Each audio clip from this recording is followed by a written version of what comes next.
गांधी परिवार का सदस्य होने के नाते मेरे को परेशान करने के लिए हमेशा मेरे को एक राजनीतिक टूल या सॉफ्ट टारगेट या हार्ड टारगेट जैसे भी है वो ज़रूर इस्तेमाल करते हैं जब भी कोई भी इलेक्शन हो। जब भी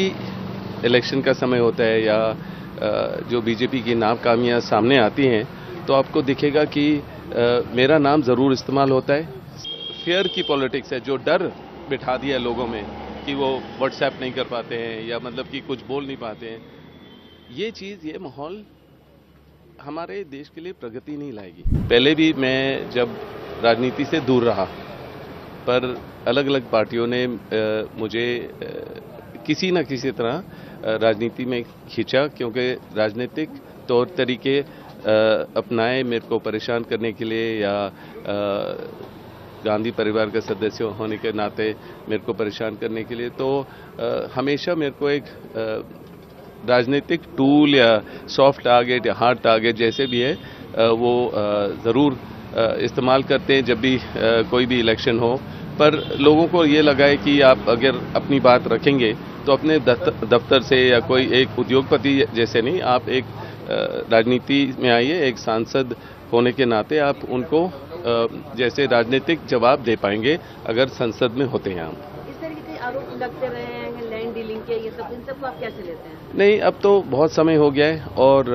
जो भी उन्होंने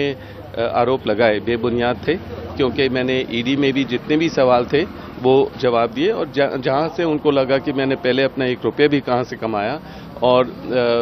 उनको लगा कि मतलब 23,000 डॉक्यूमेंट में दिए उनको, और जितने सवाल थे 15 बारी मैं गया हूं और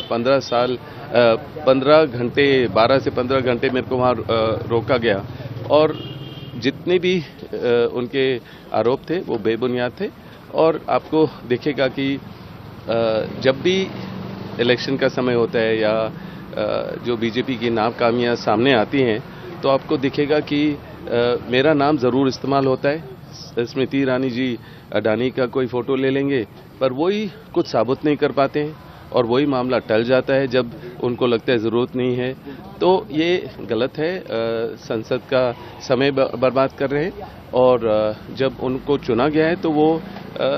ऐसे बातों की मतलब उसमें ध्यान दें जहां जैसे मणिपुर में इश्यूज हैं और जैसे भी आजकल प्रचार में जैसे प्रधानमंत्री जी बात कर रहे हैं कि मांस और मच्छी के बारे में, वो मतलब ये क्या टॉपिक्स हैं जो पूरे देश में इस चीज़ की बात करने की ज़रूरत पड़ रही है उनको अपने प्रचार में। और यही चीज़ वो आज वेस्ट बंगाल जा रहे हैं, वहाँ तो बात नहीं कर पाएंगे मच्छी के बारे में, और बिहार में भी वो ऐसी बात आज वहाँ बिहार में भी जा रहे हैं। तो जो बेफालतू बातें हैं, इससे एक प्रधानमंत्री की सोच के बारे में पता चलता है और ये पता चलता है कि वो देश के बारे में क्या सोच रहे हैं, देश के लोगों को क्या सोच रहे हैं, और वो एक तरीके से देखते हैं लोगों को। ये नहीं देखते कि हमारे देश में बहुत कल्चर है, हेरिटेज है और सबको एक्सेप्ट करना चाहिए। क्या उनकी जो उनकी नहीं सोच नहीं, जो उनकी वो है, जो अगर वो अपने जिस भगवान को मानते हैं और जो खाना चाहेंगे वो फ्री है, डेमोक्रेसी होती है, तो उनको फ्री रहना चाहिए, उनको डेमोक्रेटिक रहना चाहिए। पर वो जो फियर की पॉलिटिक्स है, जो डर बिठा दिया लोगों में कि वो व्हाट्सएप नहीं कर पाते हैं या मतलब कि कुछ बोल नहीं पाते हैं, ये चीज़, ये माहौल हमारे देश के लिए प्रगति नहीं लाएगी। लोग छोड़ के जाएंगे जो उद्योगपति हैं, लोग परेशान रहेंगे, तो इस तरीके की राजनीति प्रगति की ओर नहीं जाएगी। ठीक है, लोग अभी मीडिया में कुछ देखते हैं, पर आप लोगों से बात करेंगे रोड पे, आप उनकी बात समझेंगे, आपको लगेगा कि दुख दर्द बहुत है, लोगों में डर है। और जो बांटने की जो राजनीति हो रही है, खाली जब अयोध्या का भी मंदिर पूरा बना भी नहीं है और काफ़ी पुजारी तो गए भी नहीं थे, और ऐसे मुद्दों को इस्तेमाल करना राजनीति के बिल्कुल समय पर 6 महीने पहले या 1 साल बाद कर सकते थे, पर ये सारा दिखाई दे रहा है कि ये राजनीतिक प्रचार है, ऐसे मुद्दे इस्तेमाल करना। और आप देखेंगे कि जो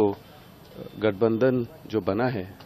वो मतलब बहुत मजबूत बना है, और आप अगर गठबंधन के जो लीडर हैं उनको आप हवालात में बंद करते हैं, और ये चीज़ भी 6 महीने और 1 साल पहले हो सकती थी, पर इन चीज़ों में मैं सहमत नहीं हूँ। और जब मैं जो बोल रहा हूँ, मेरा अनुभव है लोगों के बीच में रहने का, और इसी से मेरा जो सोच है ये सामने है आपके पास। तो भाजपा हमेशा परिवारवाद से मैं बिल्कुल जो उनकी सोच है वो गलत है, क्योंकि आप अपने पुरखों से, अपने परिवार से कुछ भी सीखोगे तो आप वो उनकी सोच को आगे ले जा सकते हैं, चाहे आप बिजनेस में हो या स्पोर्ट्स में हो या राजनीति में भी हो। तो मैं इससे बिल्कुल सहमत नहीं है कि परिवार की बात करेंगे। और जहां अगर कोई भी गवर्नमेंट चल रही हो, कहीं भी सरकार चल रही हो, अगर आप उसको तोड़ते हो और मतलब जिस तरीके से लालच करके 6 मंत्रियों को आप तोड़ते हो अपनी तरफ, तो इस तरीके से जो राजनीति है, लोग फिर भी परेशान हैं कि जो सरकार हमने चुनी है, हमने जिसको वोट दिया है, उनको अपने समय तक चलना चाहिए।